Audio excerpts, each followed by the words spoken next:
Assalamu alaikum. Now we are going to talk about the middle cranial fossa. We said that this was the posterior boundary of the anterior cranial fossa. After that, this deep part is the middle cranial fossa. If you look at it, it is shaped like a butterfly. This is the central part, and this is, can act as the wing of the butterfly. So now this central part is the shallow part, and this laterally it is deep. The boundaries of this fossa, the anterior boundary is formed by the posterior border of the lesser wing of sphenoid. This is the boundary that was the posterior boundary of anterior cranial fossa, formed by the posterior border of the lesser wing of the sphenoid, the anterior clinoid processes, and the anterior margin of the sulcus chiasmaticus. These three structures on both sides, they are going to form the anterior boundary. The posterior boundary is formed by the superior border of the petrous part of the temporal bone. This part that is projecting into the fossa, this part is the petrous part of the bone. So as you can see, this part, it is also called like a mountain, तो ये पहाड़ की तरह निकला हुआ होता है. This part, the superior border of the petrous part of the temporal bone, and in the midline, the dorsum celli. We'll talk about it later. Dorsum celli of the sphenoid bone.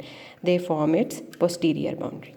If we look at it laterally from the outside, we can see that this is the parietal bone, this is the frontal bone, and this is the temporal bone, and the part is the squamous part of the temporal bone. So inside, lateral part is formed by the greater wing of the sphenoid. This part is the greater wing of the sphenoid, so the lateral boundary is going to be formed by the greater wing of the sphenoid, the antero-inferior angle of the parietal bone, and the squamous part of the temporal bone. These are going to form its lateral boundaries. The floor of this fossa is formed anteriorly by the greater wing of the sphenoid, laterally by the squamous part of the temporal bone, and posteriorly by the anterior surface of the petrous part of the temporal bone on both sides. Now, if we look at the midline and the structures that are present here, this is a shallow part. So in the midline, this shallow part is formed by the body of the sphenoid. This part is the body of the sphenoid. So this body of the sphenoid has anteriorly this sulcus, which is called the sulcus chiasmaticus. It was related to the optic chiasm in the olden days, but it is said that the optic chiasm is present above and below, behind this sulcus. So this optic chiasm is present, the sulcus chiasmaticus or the optic groove.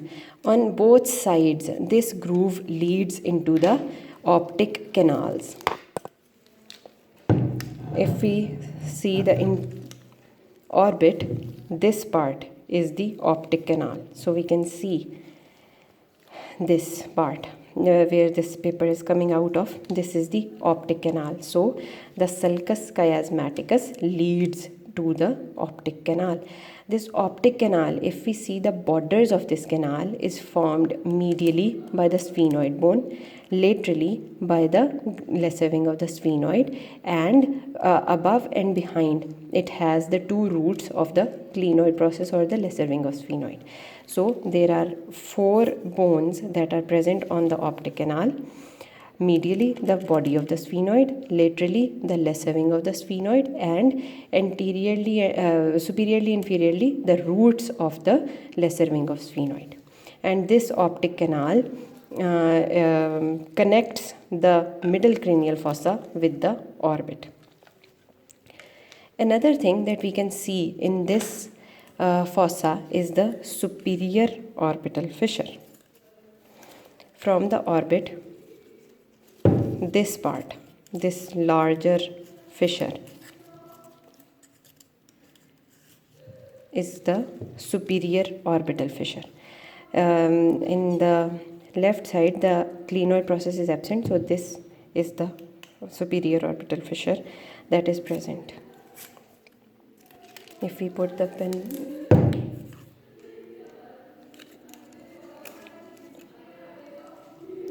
this part, this superior orbital fissure This superior orbital fissure is the part that is going to also connect the middle cranial fossa with the orbit, and it is also bound superiorly by the lesser wing of sphenoid, inferiorly by the greater wing of sphenoid, and medially by the body of the sphenoid bone. Now in the midline, this part is called the Sella turcica or the pituitary fossa. This Sella turcica has an anterior projection and a posterior projection and a median fossa between them. This superior projection, which separates the sulcus chiasmaticus from the hypophyseal fossa, this projection is called the tuberculum celli. This tuberculum celli on either side has projections called the middle clinoid processes. They are not visible here, very well visible. This is the tuberculum celli. After the tuberculum celli comes a fossa, which is called the hypophyseal fossa or the pituitary fossa, and it lodges the pituitary gland. Posterior to the hypophyseal fossa is another projection, this part. This projection is called dorsum celli, and on the posterolateral angles of the dorsum celli are two projections called the posterior clinoid processes. This is the part that houses the pituitary gland of the person. So after this we come towards the lateral side or the lateral area of the middle cranial fossa.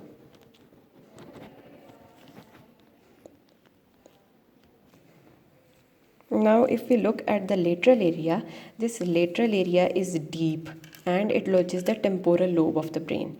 This area is related anteriorly to the orbit, anteriorly through the superior orbital fissure, which we saw before.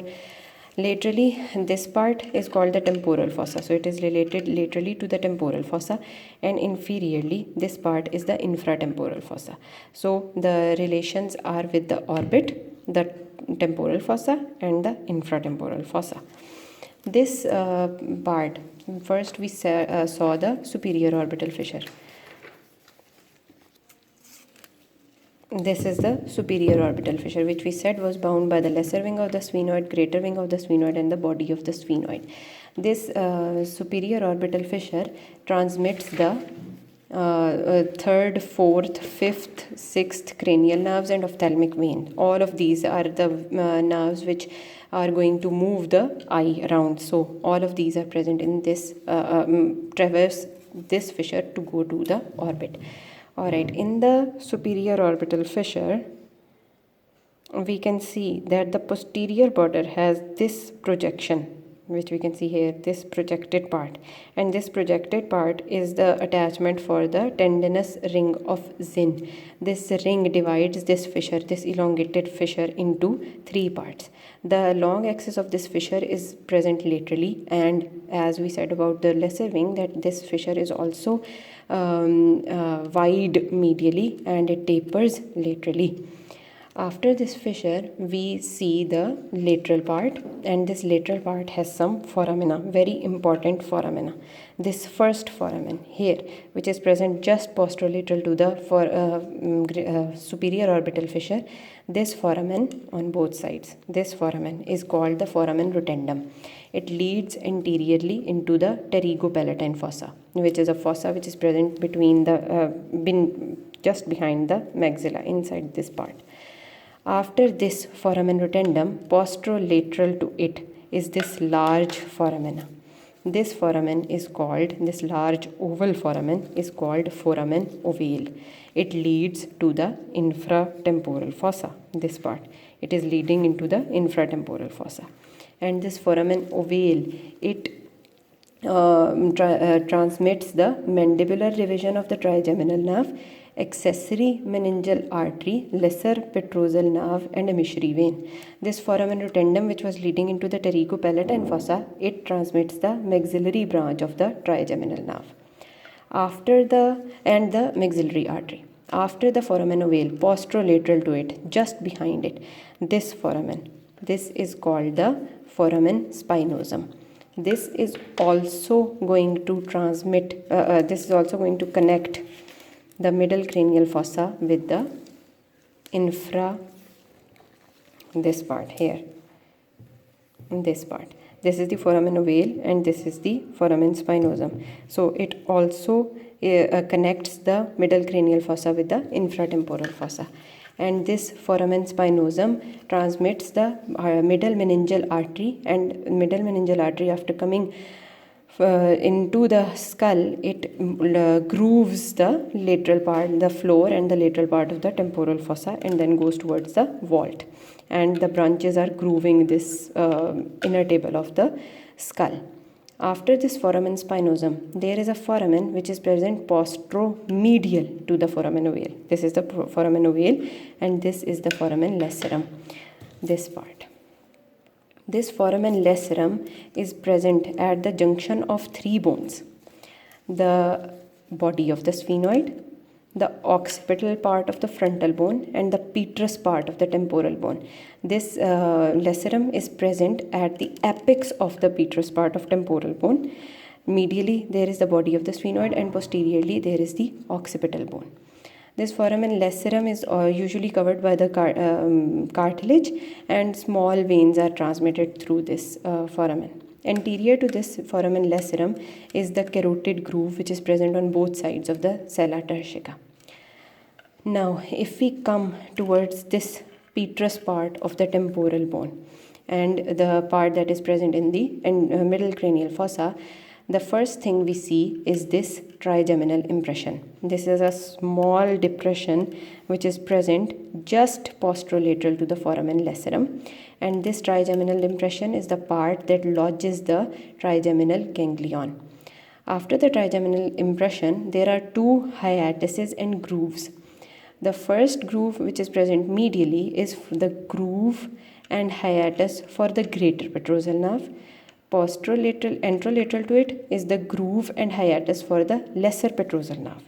These two grooves and hiatuses, the groove for the greater petrosal nerve, it opens towards the foramen lacerum. It is directed towards the foramen lacerum, and the groove and hiatus for the foramen lesser petrosal nerve, it opens towards the foramen ovale. After these two grooves, there is this projection, this part on both sides. This projection is called arcuate eminence. This petrous part of the temporal bone is the part that lodges the ear.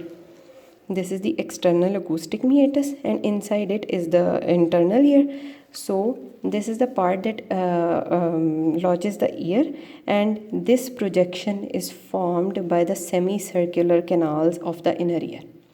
Anterior to this sloping plate of bone. This sloping plate of bone is called tegmen tympani, and it is present anterolateral to the arcuate eminence. It forms the roof of the tympanic antrum for the tympanic cavity and for the canal of tensor tympani. All of these structures are related to the ear. So this part is forming the roof for the tympanic cavity, tympanic antrum, and as well for the canal of tensor tympani. After this is the cerebral surface of the squamous part of the temporal bone. It shows impressions for the temporal lobe. As we can see, these impressions are for the sulci and gyri of the temporal lobe, and there are grooves for the middle meningeal artery. The branches of the middle meningeal artery, the anterior branch and the posterior branch, middle branch, they are going to groove this part.